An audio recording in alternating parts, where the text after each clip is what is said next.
World War II shaped the lives of a generation. The war broke families apart, brought communities together, and turned a depressed economy into an industrial machine. On the home front, citizens sold war bonds and collected scrap metal for the factories. Friends were made and lost as a generation of boys was sent into combat. Penn State Public Broadcasting invited those who lived this history to share their stories of World War II. My name is Kenneth M. McCracken. I was born and raised in Lewistown, Pennsylvania. I graduated from Lewistown High School in the class of 1942. I was drafted into the United States Army Air Force in early February 1943. I did basic training in Miami Beach, Florida. I went to armament school in Denver, Colorado. And after graduating from armament school, I was actually drafted into gunnery school. They were needing gunners so bad that when I graduated from armament school, they secretly put us on a train and we ended up at Las Vegas Gunnery School in Las Vegas, Nevada. When I graduated from gunnery, we got our silver wings, of course, and our sergeant stripes. Up to that time, we were privates. But once we graduated from gunnery, we got our sergeant stripes. And then they sent all us gunners to Mountain Home, Idaho. And there we found out that we were beginning to form the 467th Bomb Group, all 4 squadrons of B-24s, a brand new group. And there we were assigned crews, and that's when I was put on the crew of Little Peach. This was a B-24 bomber. It's the same size as the B-17. It didn't get the notoriety that the B-17 did, but there were more B-24s made during World War II than there were 17s. The Little Peach became the name because 4 of my crew were from Georgia, including a pilot. And just before we went overseas, his wife came to visit him, and she was such a cute little thing, a Southern Georgia belle, that we just fell in love with her. And so instead of naming the plane Georgia Peach, as we had planned, we changed it to Lil Peach, after his wife's name was Lillian. We flew then from there to Kansas. And at Kansas, we were, I think it was Harrington, Kansas, we were allowed to put nose art, in other words, name our plane and so forth, in which we called it Lil Peach. And we picked a picture of a girl in a bikini from the Liberty magazine, which was a very popular magazine then. And we had her picture put on the plane. And at each station of the 10 members of our crew, we put our nicknames right next to our station, like the waist gunner, tail gunner, the nose gunner, top turret gunner, the radio operator, pilot, helicopter pilot, so forth. We have a crew of 10. We flew from Kansas then to West Palm Beach, Florida. We knew we were going over, and we were nervous, but we were kids.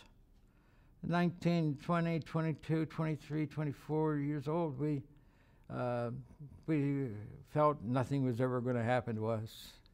All the 4 squadrons of us had to fly over, and we flew out of West Palm Beach, one plane at a time.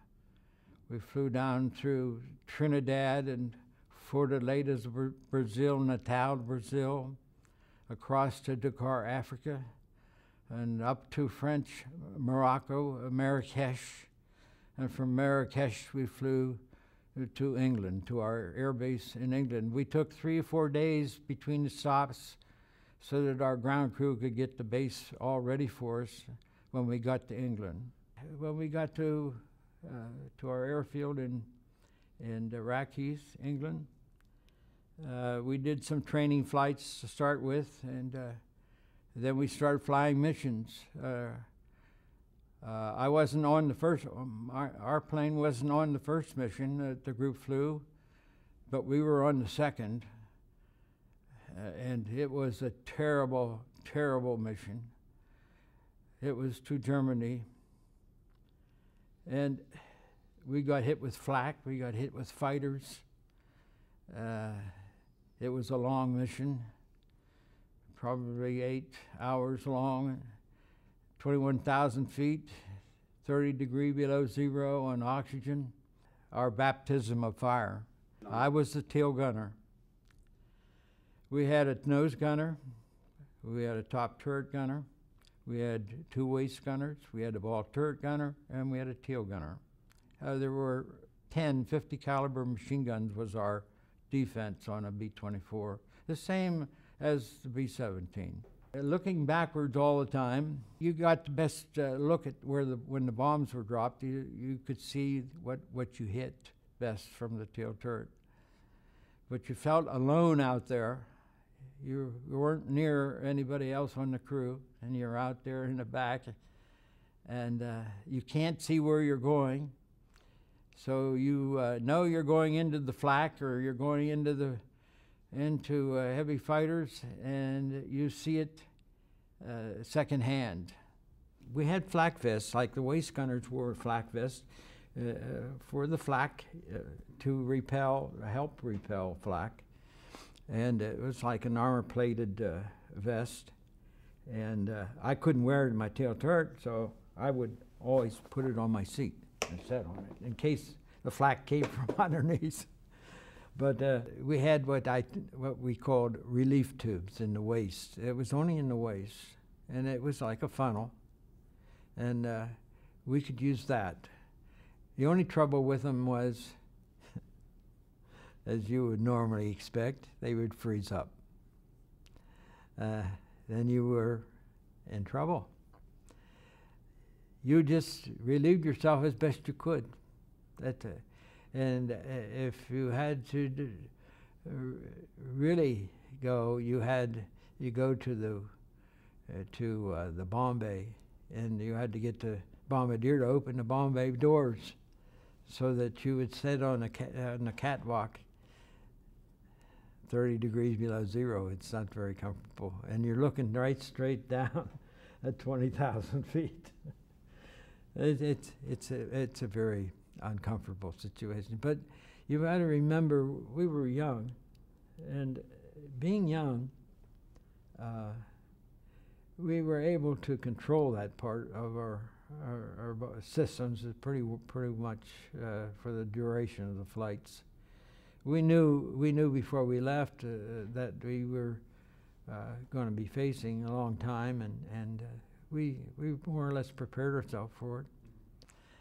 So we flew a total of 15 missions. Back in the early days of 1944, we had fighter escort, but the fighters could only take us so far. They couldn't take us clear into some of the targets, so we had to go it alone. And the German Air Force was super. So we were fighting German fighters, and then when we come close to the target, they would send up flak. And flak would just fill the air up there. They were able to shoot at our altitude shells that would explode like hand grenades, and it would be like puffs of black smoke. And when you look at the target, you would see the whole top of the target in the air was nothing but black smoke, and you knew you were going to have to go through it. And the German fighters wouldn't attack you at that time because they didn't want to get shot themselves. They knew we had to go through it, and so flak really knocked down more bombers than the German fighters did. It was horrible stuff. And every time we come back from a mission where we went through heavy flak, we would find holes, and we'd count them in our B-24.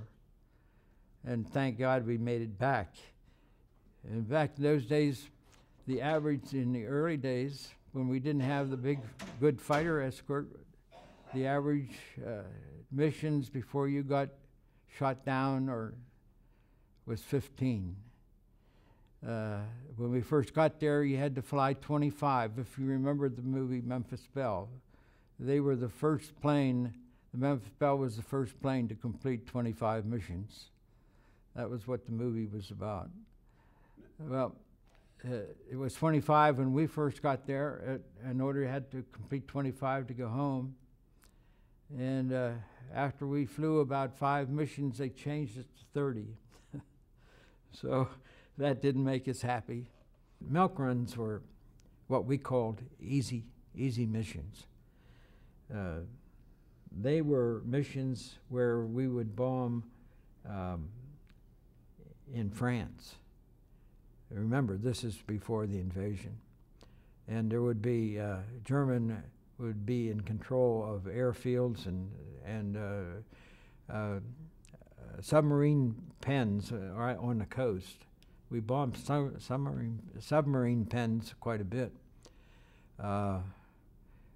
They were protected by very heavy cement coverings, and we considered those, even though we ran into flak and fighters, they were short missions. They were maybe only 4 or 5 hours long, and sometimes we wouldn't even get close enough to be bothered with flak. We would see fighters maybe, and we called them milk runs. You would go in the morning to the briefing room. It might be very early in the morning, and you go to the briefing room, and we would all go into a big room with a stage and commanding officers up on the stage, and they would have a curtain drawn over a big map. And he would address us, and he would say, gentlemen, we've got a good one today. Gentlemen, we're going to hit Ham, or we're going to hit Berlin, or we're going to hit Oschersleben. And when he mentioned those names, you would hear the, oh, out in the crowd. You could, oh, the moans, as they knew they were rough missions. And he would draw the curtain.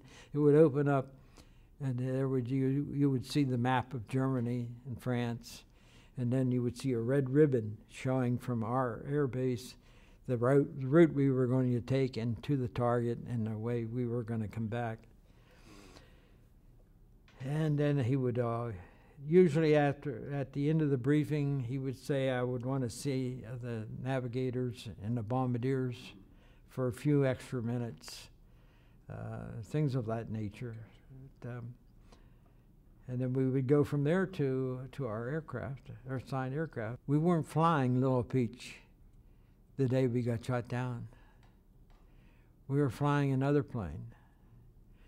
Our plane was in for repairs. I don't know whether it was to patch holes or what, but that morning we were assigned another plane. Tutau, Germany was a long way. It was a 9-hour mission. It was an aircraft factory, and we had hit it before. We had bombed it one time before. And we didn't have, at that time by our 15th mission, we had fighters then, fighter protection that would be able to take us on long missions. We had P-38s that day. That was our fighter escort. And they kept the German fighters away from us pretty good, but we ran into a lot of flak. And it was on our way home that we got hit with flak over the Baltic Sea. We had to come back by the way of the Baltic to get back to our air base in England. And we got hit with flak, heavy flak over the Baltic.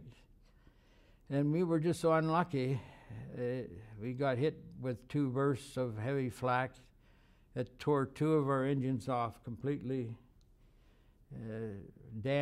severely damaged our controls, and set her on fire. When we got hit, I knew from the shock of the hit that the bird was mortally wounded. I could tell from the blast that it was a hard hit. And then it was followed by, and I opened the back of my turret by pulling the cord, and the doors opened the back, and the only way I could get out is to go backwards. I was in the process of doing that when a second one hit, and then I could feel the plane going down. I could see it, feel it, the pressure, and I couldn't move for seconds, maybe 15, 20 seconds. I couldn't move because the pressure of the dive of the aircraft. And of course, at that time, I thought that was the end of it. It goes through your head that this is it, you know, because you can't move, you can't get out. And but the pressure relieved all of a sudden. Steve straightened it out, and that gave me a chance to get into the waist and grab my chute right away. And I always wore a chute harness. It had two little snaps up here, and the parachute had two snaps, and you snapped it on those rings, and you're ready to go. So I was able to grab my parachute and snap it on the rings, and the two waist gunners were getting up off the floor. The one had blood trickling down his face from the concussion, and of course there were a lot of flak holes in the plane, and smoke was pouring back in through the windows, and we looked out, and you know, the old 24 was shaking, and we saw two engines were gone completely, and the one was smoking, and the wing was on fire, and the assistant flight engineer, the assistant waist gunner, as soon as I got my chute hooked on, he was giving us, in other words, get out. So we kicked open the camera hatch. There was in the bottom of the 24 in the back, there's an opening about so big, and it was used mostly for taking pictures. We opened that, and four of us, John Carcietta went out first, and then Pop Jenkins went out second, I went out third, and George Walters went out fourth behind me. And two of those boys drowned in the Baltic. We landed in the Baltic Sea. The Germans were shooting at us the whole way down. I saw our plane hit. I saw other chutes, but I couldn't tell who or what at the time. 6 of us survived it. 4 were killed. The pilot was killed. He stayed with it. The flight engineer who was cranking open the bomb bay doors for the others to get out didn't get out. And 2 of the gunners that went out with me drowned in the Baltic Sea because we were bailed out into the Baltic Sea. I guess I was in the Baltic Sea an hour or so. It was extremely cold. I was, I guess, semi-conscious. One of the boys died or drowned near me. I saw him for an instant, but I knew he was dead, but I didn't know which one it was. And I was picked up fortunately picked up by a German patrol boat.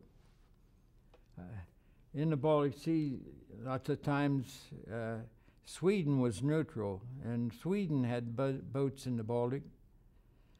And we were hoping, I was hoping that if I was picked up, I would maybe be picked up by a Swedish boat. But I didn't even see the boat. I heard a voice, and it said, "Are you armed?" It kept repeating in English, "Are you armed?" And I thought I was dreaming because I had a lot of hypothermia at that time, by that time. And I turned around sideways, and here was this. I looked up. It was so close to me that it must have been 10 feet up to the deck of this boat. And they pushed a long pole down to me and hooked on to I still had my parachute hooked on to me, and they pulled me up on the deck of the boat. And then I saw one of my crew, one of my waist gunners, laying on the deck of the boat, and I looked at the back of the boat, and then I knew it was German. I never did know exactly the name of the place that I was sent, but some of the fellows later told me it was Dulag Luft. But there I was put into, we were put in separate cells, and all they had on the floor was an old mattress and a bucket in the corner for body waste, and a little door at the bottom where they would slide bread and water on the bottom. And then they would take us out each day and ask us all kinds of questions. And this lasted for about, I guess, about 3 weeks. I lost time, a track of time. One time, they got so mad at us that they took us out the back of this building, and it was we thought sure they were going to shoot us. They took us, 6 of us, down along this to a brick wall, a big brick wall, and they stood us in front of this brick wall, and they had the guards there with their rifles, and an officer with his pistol. And it started to rain, and it just poured rain all day. And we thought they were going to shoot us there up against that wall, but they just left us stand there all day in the rain. And then at the end of the day, they finally came out and brought us back in, put us back in our cells. One day they were pushing the little around. It's like a bake pan under with some bread and some water. And I was feeling pretty down at the time. I was eating my bread, and I turned that metal tray over, and scratched on the back of that tray was, "Cheer up, Kilroy was here." I don't know if you know about Kilroy during World War II, but Kilroy was everywhere. Everywhere you went, you saw signs, Kilroy was here. Kilroy was a make-believe person who was everywhere the soldiers went, whether your Air Force or Navy or wherever you went. The fellas, when they did the invasion and they got into some of the towns, they could see on the side of a building a picture of a fella with his hands over the fence and a long nose, and the sign there would say Kilroy was here. It just to make you feel good. It was an American, kind of an American sign. In other words, we were here. Then eventually they sent us, they split us up. The officers were sent to Stalag Luft 3 prison camp, which was an officer camp. That's where the movie The Great Escape was taken from. Us non-commissioned officers, we were all staff sergeants. They sent us to, the 4 of us, sent us to Stalag Luft 4 prison camp up in Poland. Stalag Luft 4 was a large camp. Probably had, we figured, around 8,000 American Air Force non-coms. These were radio operators, gunners, flight engineers. We were in that camp from, let's say, June, July, August, September, October, November, December, January. And up there in Poland, it was cold and snow, and we wouldn't have survived it if we wouldn't have gotten American Red Cross parcels. Those little babies were the best things prisoners of war, American prisoners of war, ever could have gotten.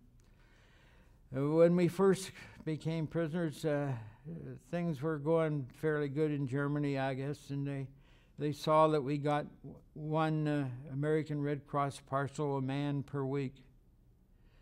And there was enough in that. It was a little box about so big, but it had a lot of things in it. A lot of, it had prunes and raisins and coffee and powdered milk and even cigarettes, American cigarettes. And American cigarettes were like gold. They were, you could do a lot with American cigarettes. The German ration were 3 cigarettes a day then, and they tasted like manure, I can tell you that. And they would just envy us prisoners who were smoking American cigarettes. But that didn't last very long. It wasn't long until the food they gave us was garbage. It boiled, old rotten boiled potatoes and German bread, which was 50% sawdust, and